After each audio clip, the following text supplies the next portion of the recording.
أعوذ بالله من الشيطان الرجيم. بسم الله الرحمن الرحيم. إذا السماء انشقت وأذنت لربها وحقت وإذا الأرض مدت وألقت ما فيها وتخلت وأذنت لربها وحقت. يا أيها الإنسان إنك كادح إلى ربك كدحا فملاقيه. فأما من أوتي كتابه بيمينه فسوف يحاسب حسابا يسيرا وينقلب إلى أهله مسرورا. وأما من أوتي كتابه وراء ظهره فسوف يدعو ثبورا ويصلى سعيرا إنه كان في أهله مسرورا. إنه ظن أن لن يحور بلى إن ربه كان به بصيرا. سورہ انشقاق سے آج کے درس کا آغاز کیا جا رہا ہے۔ یہ ایک رکوع اور 25 آیتوں پر مشتمل مکی سورہ مبارکہ ہے۔ اذا السماء انشقت، اس سورت کی پہلی ہی آیت کے اندر انشقت کا لفظ موجود ہے۔ اسی مناسبت سے اس سورت کو بھی سورہ انشقاق کہا جاتا ہے۔ انشقاق عربی زبان میں اس کا معنی پھٹنے کے آتے ہیں، پھٹ جانا، کسی چیز کا کھل جانا، کسی میں سوراخ ہو جانا۔ تو اذا السماء انشقت کا معنی ہے کہ جب آسمان پھٹ جائے گا، ٹکڑوں میں بڑھ جائے گا، ٹکڑے ٹکڑے ہو جائے گا اور اس میں سوراخ ہو جائیں گے، جگہ جگہ پھٹن ہو جائے گی۔ تو ٹکڑوں میں بڑھ جانا، ٹکڑے ٹکڑے ہو جانا، یہ انشقاق کہلاتا ہے۔ حضور علیہ الصلوۃ والسلام کا جو چاند کے 2 ٹکڑے کرنے کا جو معجزہ ہے، اس کو بھی شق قمر کہا جاتا ہے۔ شق قمر، قمر عربی زبان میں چاند کو کہتے ہیں، اور شق کا معنی ٹکڑے کر دینے کے۔ تو شق قمر، چاند کے 2 ٹکڑے کرنے کا معجزہ۔ اقتربت الساعة وانشق القمر، کہ قیامت قریب آ گئی اور چاند 2 ٹکڑوں میں بٹ گیا۔ تو ٹکڑے ٹکڑے ہو جانا، ٹکڑوں میں بٹ جانا، پھٹ جانا، یہ انشقاق کہلاتا ہے۔ قرب قیامت کی، بلکہ قیامت کی وقوع کی علامات اور نشانیاں، قیامت کے وقوع کی کیفیات اور اس کی جو صورتحال ہے، جو ہولناک صورتحال ہوگی، اس کو اللہ جل شانہ نے ان آیات میں بیان کیا۔ بلکہ اس سے پہلے کی جو سورہ مبارکہ گزری، ان کے اندر بھی اللہ جل شانہ نے یہی بات بیان کی تھی۔ اذا السماء انفطرت کے اندر اذا السماء انشقت، تو انفطرت اور انشقت کا معنی ایک ہی۔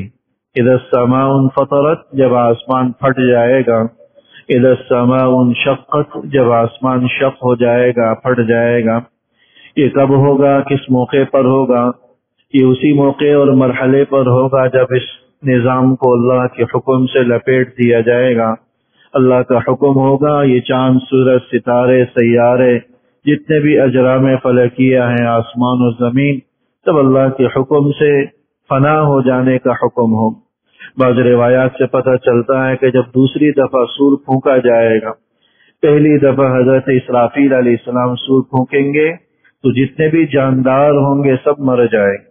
دوسری دفعہ سور پھونکنے پر یہ اپنی قبروں سے اٹھیں گے اور اسی مرحلے پر آسمان و زمین کے شق ہو جانے کا، آسمان و زمین کہتے ہو بالا ہو جانے کا واقعہ ہوگا۔ بعض روایات سے یہ بھی پتہ چلتا ہے کہ اس وقت اللہ کے قہر کا، غضب کا وہ عالم ہوگا کہ اللہ کے قہر کی تجلی کی وجہ سے آسمان خود بخود پھٹ جائے گا۔ عام حالات میں اللہ جل شانہ کے عرش کو اٹھانے والے فرشتوں کی تعداد 4 بتلائی جاتی کہ 4 فرشتے یا حاملین عرش، لیکن جب قیامت کا قیام کا وقت ہوگا تو 4 کے بجائے 8 فرشتے اللہ کے عرش کو اٹھائیں گے، کہ اس وقت اللہ کا قہر، اللہ کا غضب اس عروج پر ہوگا کہ 4 فرشتے اس عرش کو اٹھانے کے لیے کافی نہیں ہوں گے۔ 8 فرشتے اس حال میں اٹھائیں گے کہ اس کے بوجھ کی وجہ سے ان کی کمر، ان کی جو ہے نا جسم دبا ہوا ہوگا اور اس تخت سے اور عرش سے چرچرانے کی آواز آئے گی۔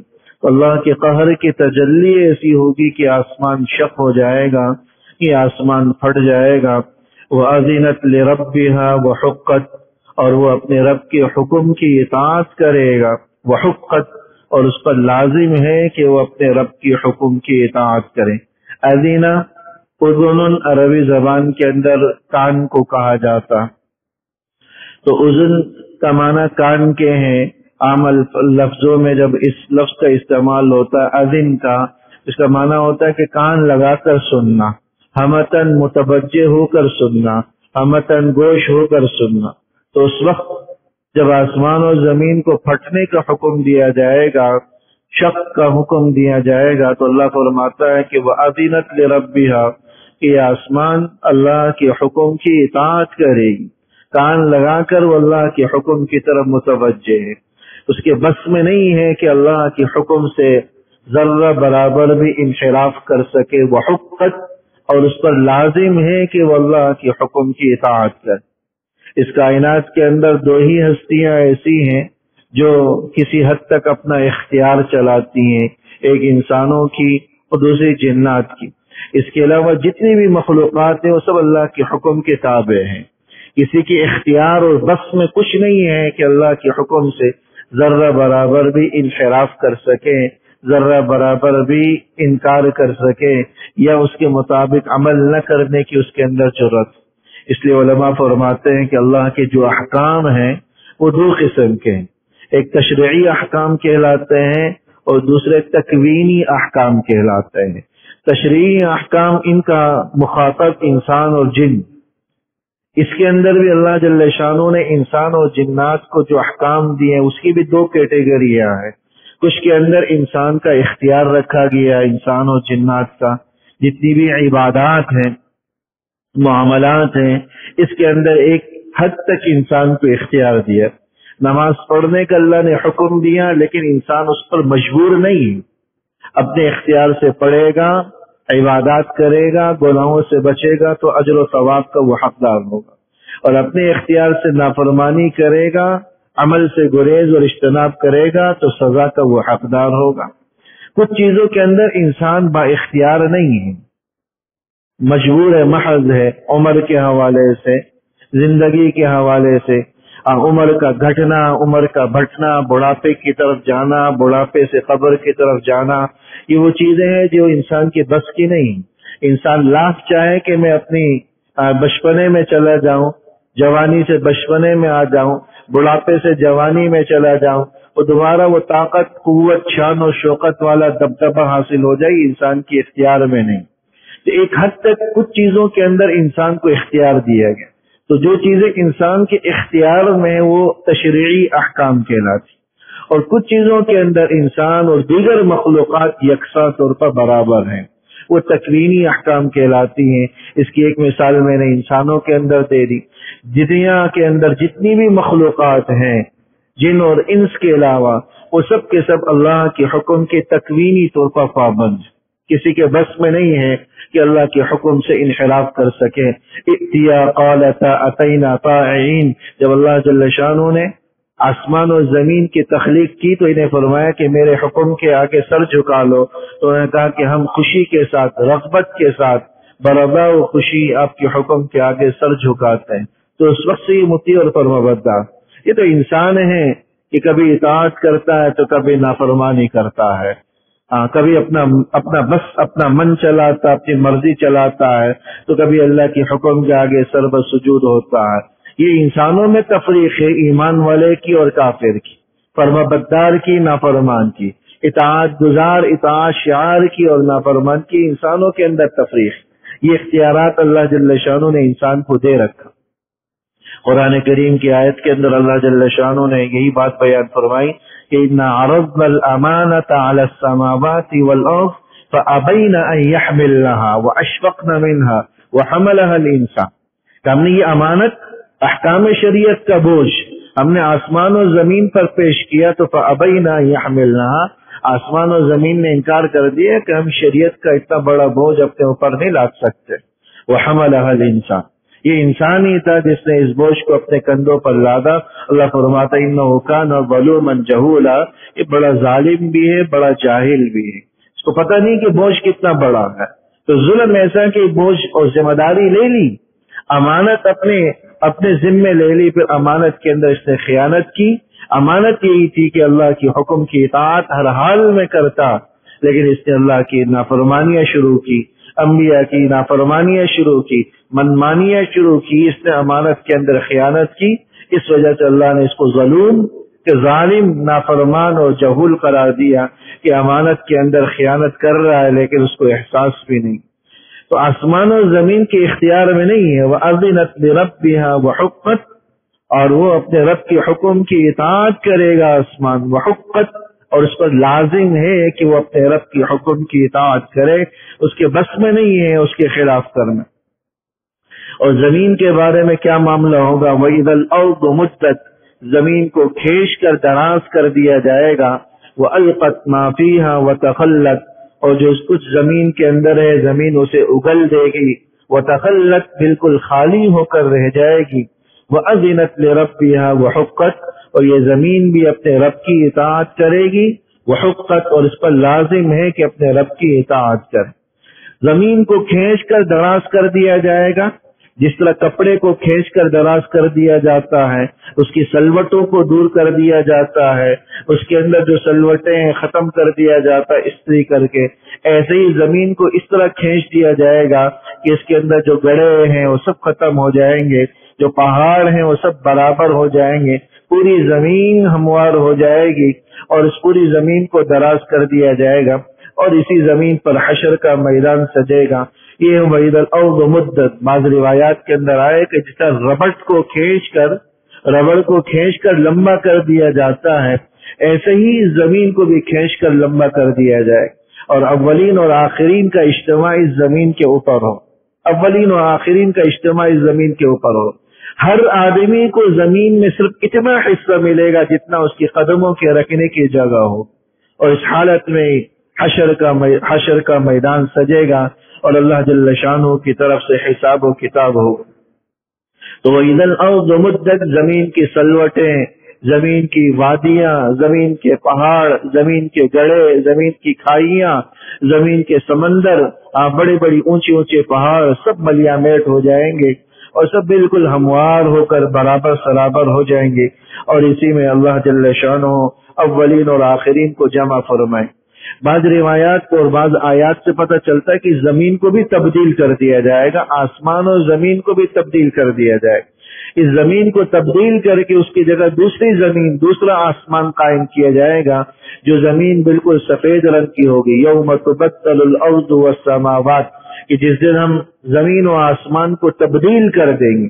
تو تبدیل کرنے کا ایک مطلب یہ کہ واقعتاً زمین کو، اس کی شکل کو تبدیل کر دیا جائے گا، اور ایک مطلب یہ بھی ہو سکتا ہے کہ زمین جس حیت میں، جس شکل میں گولائی لیے ہوئے آج ہمارے سامنے موجود ہے، اس کی گولائی ختم ہو جائے گی، بالکل چپٹی ہوئی ہموار، بالکل میدان کی طرح مسطح ہو جائے گی۔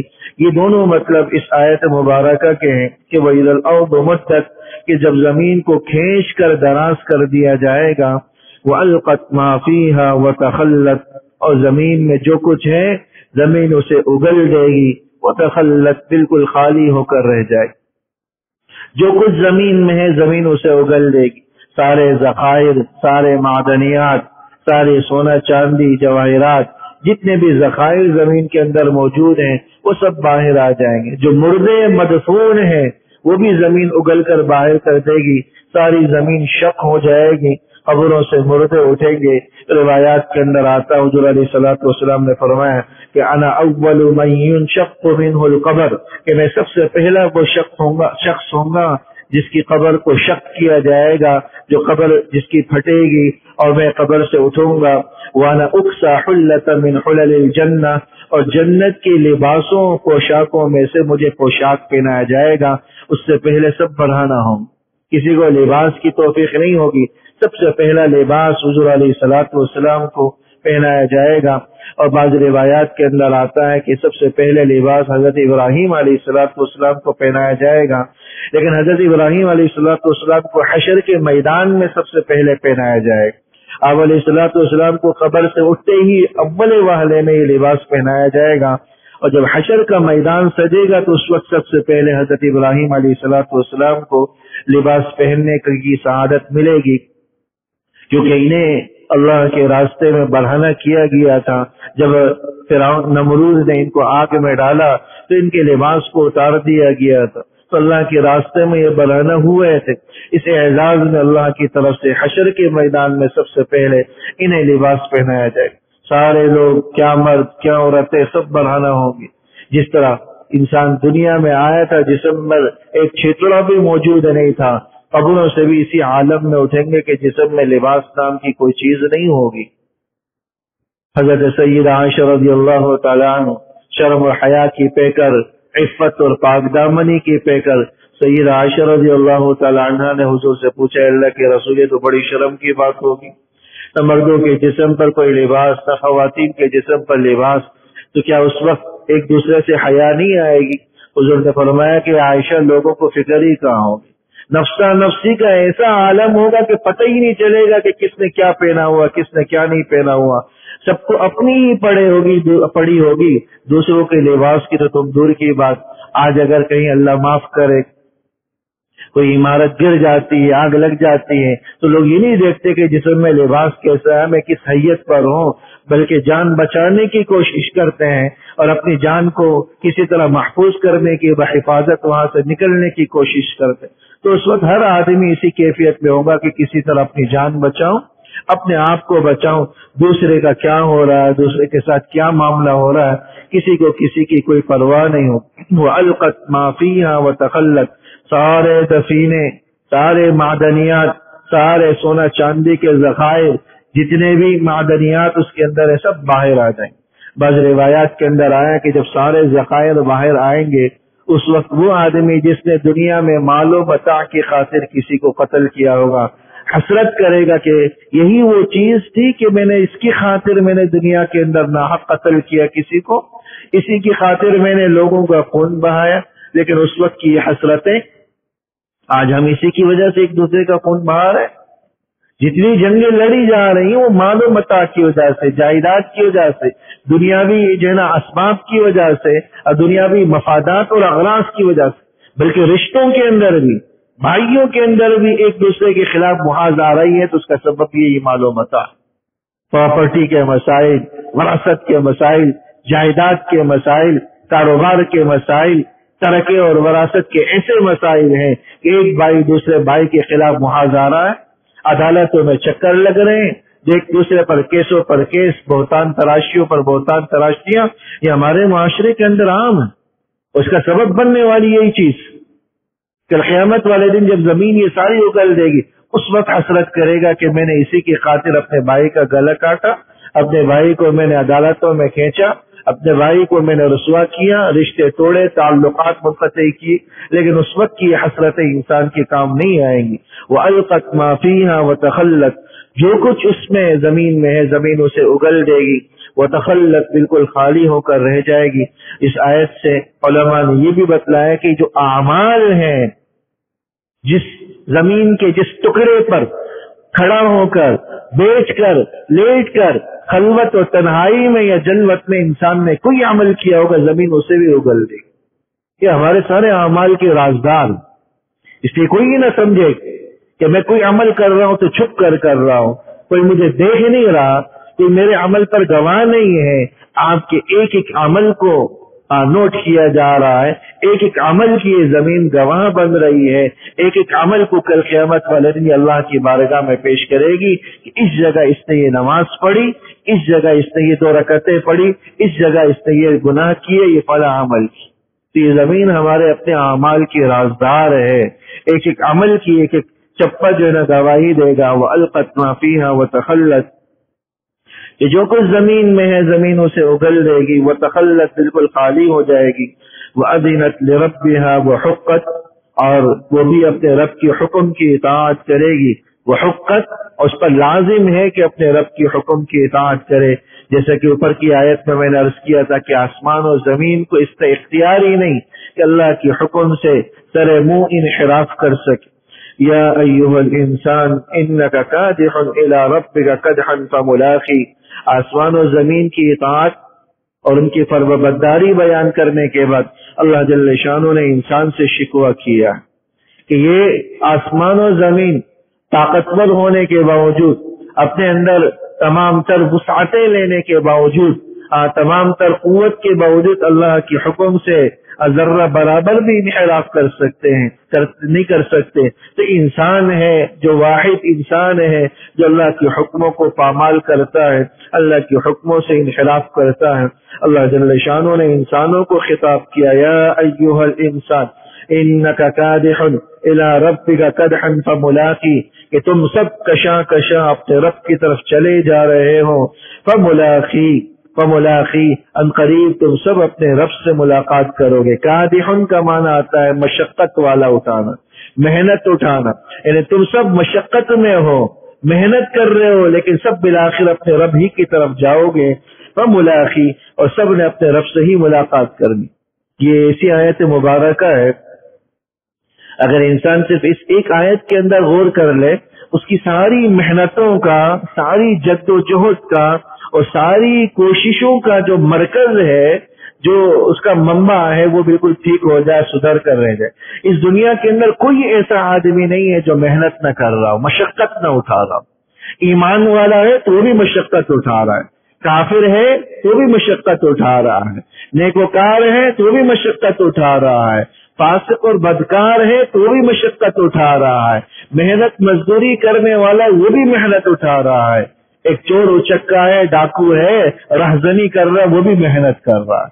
سب ہی محنت کر رہے ہیں، لیکن اللہ فرماتے ہیں ان ساری محنتوں کا ایک اینڈ ہے، ان ساری محنتوں کا ایک اختتام ہے. وہ الی ربک، وہ وہی دن ہے اختتام کا جو سب نے بالآخر اپنے رب کی طرف جانا ہے، اور ہر ایک نے اپنی اپنی محنتوں کا معاوضہ پانا ہے.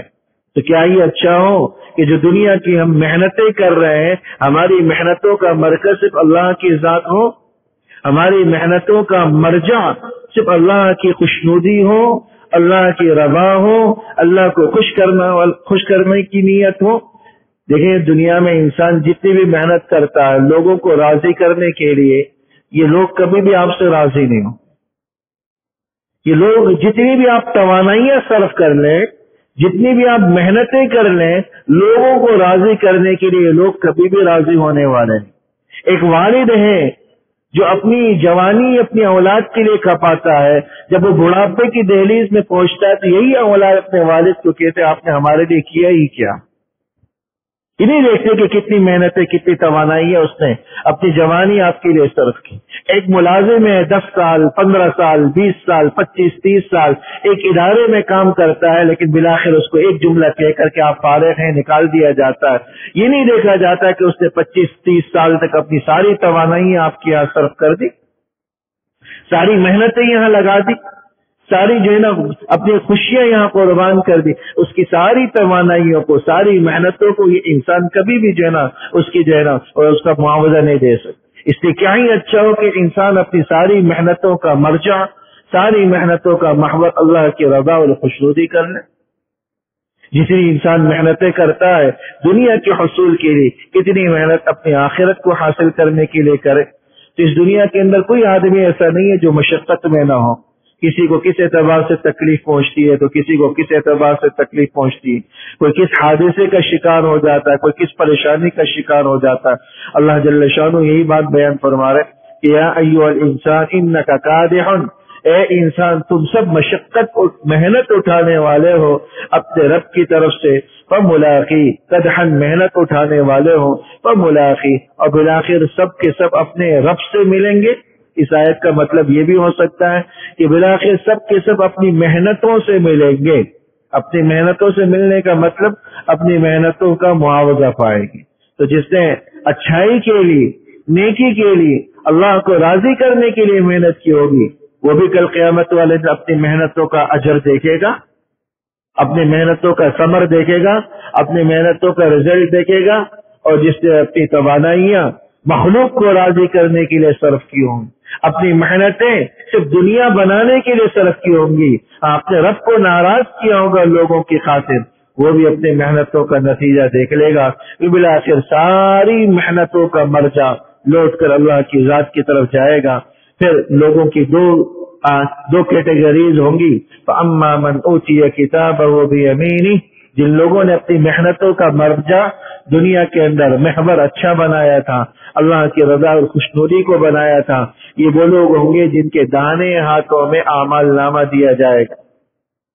فَأَمَّا مَنْ أُوتِيَ كِتَابَهُ بِيَمِينِهِ، پس وہ آدمی جس کے دائیں ہاتھ پر اعمال نامہ دیا جائے گا، فَسَوْفَ يُحَاسَبُ حِسَابًا يَسِيرًا، یہ دانے ہاتھ میں اعمال نامہ دیا جانا یہ کامیابی کی نشانی ہوگی، کامیابی کی علامت ہوگی کہ اللہ کی طرف سے اس کو کامیابی کا پاس ہو جانے کا اور نجات پا جانے کا سرٹیفکیٹ ہوگا۔ فَسَوْفَ يُحَاسَبُ حِسَابًا يَسِيرًا، ایسے لوگوں سے بڑا آسان برائے نام حساب لیا جائے گا۔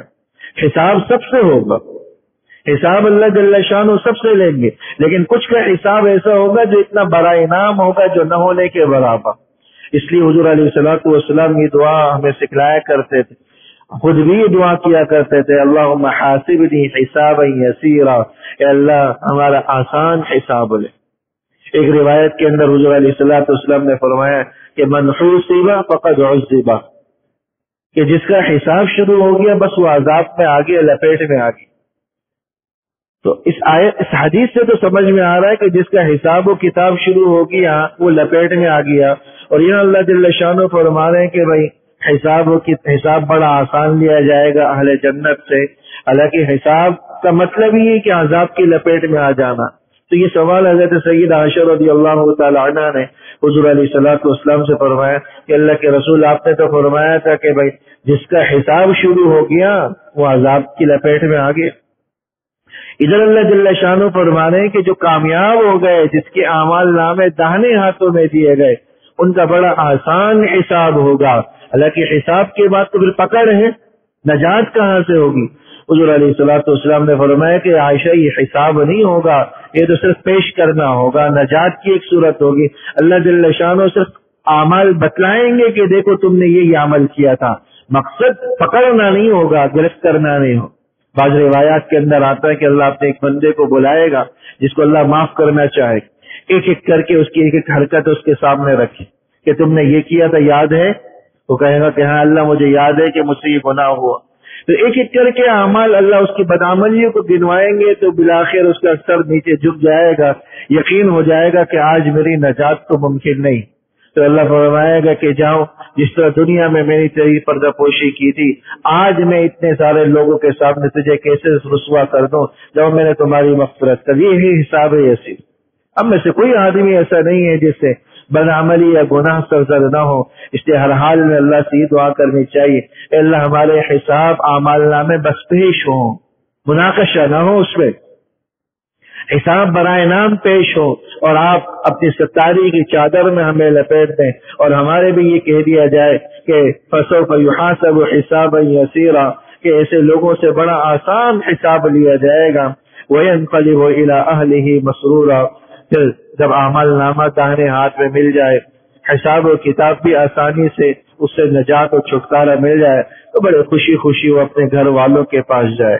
گھر والوں سے یہ دنیا کے گھر والے بھی مراد ہو سکتے ہیں، آخرت کے گھر والے حوریں بھی مراد ہو سکتی ہے کہ آدمی ان کے پاس جائے گا خوشی خوشی، یا اپنے دنیا میں جو گھر والے تھے ان کے پاس جائے گا، دکھاتا پھرے گا کہ دیکھو اللہ نے مجھے کامیاب کر دی، کیونکہ دنیا میں اس نے رہتے ہوئے اپنے گھر والوں کے ساتھ رہتے ہوئے محنت اٹھائی ہوگی، مشقت اٹھائی ہوگی۔ سورہ طور کے اندر اللہ جل شانہ نے ایمان والوں کا تذکرہ کرتے ہوئے یہ فرمایا تھا، اِنَّا كُنَّا قَبْلَ ذَلِكَ اِنَّا كُنَّا قَبْلُ فِي أَهْلِنَا مُشْفِقِينَ، اِنَّا كُنَّا قَبْلُ فِي أَهْلِنَا مُشْفِقِينَ، کہ ہم اپنے گھر والوں میں ہمیشہ گھبراہٹ میں رہتے تھے، خوف میں رہتے تھے کہ کہیں گھر کے اندر رہتے ہوئے بھی ان اہل و عیال اور اولاد کی وجہ سے کہیں اللہ کی نافرمانی نہ ہو جائے، ان کی وجہ سے ہم اللہ کو ناراض نہ کر بیٹھیں، کیونکہ انسان سب سے زیادہ اللہ کو جس کی وجہ سے ناراض کرتا ہے وہ یہ انسان کے اہل و عیال ہوتے، ان کو اچھا کھلانا، ان کو اچھا پلانا، ان کا مستقبل سنوارنا، یہ وہ تصورات انسان کے ذہن میں ہوتے ہیں جس کی وجہ سے وہ بس اوقات حلال و حرام کی تفریق چھوڑ دیتا ہے۔ بس آنا چاہیے بھلے کہیں سے بھی آئے تاکہ ان کو اچھا کھلائے، اچھا پلائے۔ لیکن جو آدمی اپنے اہل و عیال میں رہتے ہوئے اللہ کا ڈر، اللہ کا خوف اس نے دل میں رکھا ہو تو کل قیامت والے دن خوشی خوشی پھر اپنے اہل و عیال کے پاس جائے گا۔ وَيَنْقَلِبُ إِلَىٰ أَهْلِهِ مَسْرُورًا، اور خوشی خوشی اپنے گھر والوں کے پاس جائے۔ وَأَمَّا مَنْ أُوتِيَ كِتَابَهُ وَرَاءَ ظَهْرِهِ، اور جن کو اعمال نامہ ان کے پیٹھ کے پیچھے سے دیا جائے گا، بائیں ہاتھ میں دیا جائے گا، فَسَوْفَ يَدْعُو ثُبُورًا، تو اپنی موت کو پکاریں گے۔ ثبور ہلاکت اور موت کو کہا جاتا ہے۔ اس وقت تمنا کریں گے کہ کاش موت آ جاتی، یا لیتنی مت قبل هذا وکنت نسیا منسیا، کاش کہ میں آج کا دن آنے سے پہلے مر چکا ہوتا، یا لیتنی کنت ترابا، کاش کہ میں مٹی مٹی ہو جاتا، آج یہ دن یہ مرحلہ مجھ پر آتا ہی نہیں۔ لیکن اس وقت موت کو پکاریں گے، لیکن موت کی بھی موت واقع ہو جائے گی۔ حسرت کریں گے کہ موت مل جائے، موت آ جائے، لیکن موت ان کے نصیب اور مقدر میں نہیں ہوگی۔ وَيَصْلَىٰ سَعِيرًا، اور پھر اس کو دہکتی ہوئی آگ میں داخل کر دیا جائے گا۔ کیوں؟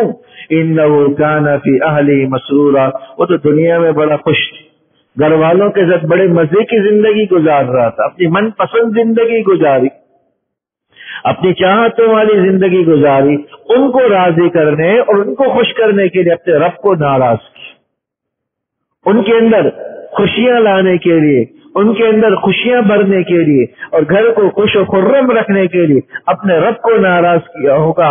اس لیے کل قیامت والے دن جب گھر والوں کے پاس جائے گا تو روتا ہوا جائے گا، کیونکہ دنیا میں جو گھر والوں کو خوش رکھنے کے لیے اپنے رب کو ناراض کرتا ہے وہ کل قیامت والے دن پھر گھر والوں کے پاس روتا ہوا جائے گا۔ لیکن جو دنیا میں گھر والوں کے پاس ڈر کے ساتھ رہے، خوف کے ساتھ رہے، ڈر اور خوف کا مطلب یہ نہیں ہے کہ ان کو ڈرا ڈرا کر رکھے، ڈر اور خوف کا مطلب یہ ہے کہ ان کی خوشی کی خاطر اپنے رب کو ناراض نہ کرے، حلال و حرام کی تمیز کو نہ بلائے، احکام آخرت سے غافل نہ ہو، اللہ اس کے رسول کی حکموں کی پامالی نہ کرے، گھر کے اندر پامال ہوتا ہوا دیکھے تو اپنے لب کو بند نہ کرے، اپنے آنکھوں کو بند نہ کرے، بلکہ ان پر نکیر کرے، کیونکہ تمہیں گھر کا سربراہ بنایا گیا ہے، گھر کا بڑا بنایا گیا ہے۔ الا کلکم راع وکلکم مسئول عن رعیتہ، کہ تم میں سے ہر آدمی نگہبان ہے، ماتحتوں کے بارے میں ضرور پوچھا جائے۔ یہ خوف میں رکھنا یا ڈر میں رکھنا، اور جس نے دنیا میں من پسند زندگی گزاری، اپنے رب کو ناراض کیا، گھر والوں کی خوشی کی خاطر اللہ اس کے رسول کے حکموں کو پامال کیا، پس خوش ڈالا، تو وہ کل قیامت والے دن روتا ہوا جائے گا۔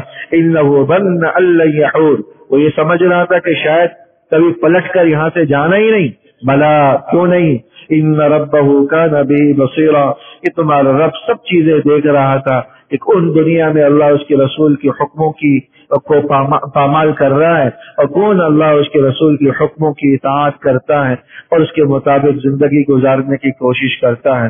اللہ عمل کی توفیق نصیب فرمائے۔